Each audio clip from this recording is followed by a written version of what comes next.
Hi friends, అందరికీ నమస్తే. నేను మీ అభిరామ్ రయ్య. అయితే ప్రజెంట్ ఈరోజు వీడియో వచ్చేసి చాలామందికి హ్యాకర్ అంటే తెలిసి ఉంటుంది. హ్యాకర్ అంటే ఎవరు? మ్యాక్సిమం మన తొలగు అన్నీ హ్యాక్ చేసి మన తొలగు రహస్యాలన్నీ తెలుసుకుంటూ ఉంటారు. అయితే ఇక్కడ ఎవరికి తెలియకపోయిన చాలామంది తక్కువ మందికి తెలిసి ఉంటుంది.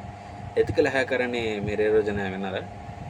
ఎథికల్ హ్యాకర్ అనుకోని అంటే వాళ్ళు హ్యాక్ అవ్వకుండా చూడడం, అదేవిధంగా సాఫ్ట్వేర్స్ని వాటిని కాపాడే వాళ్ళే ఎథికల్ హ్యాకర్.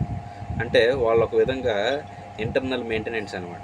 అంటే గవర్నమెంట్ సెక్టర్స్ కానీ, పెద్ద పెద్ద కంపెనీస్, ప్రైవేట్ సెక్టర్స్ కానీ, ఇలాంటి వాటి సాఫ్ట్వేర్స్ కానీ ఏవైనా హ్యాక్ అవ్వకుండా చూస్తారు వాళ్ళు.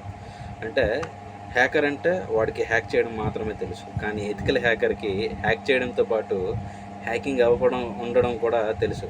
ఈ విషయం మీలో ఎంతమందికి తెలుసు? ఖచ్చితంగా షేర్ చేయండి.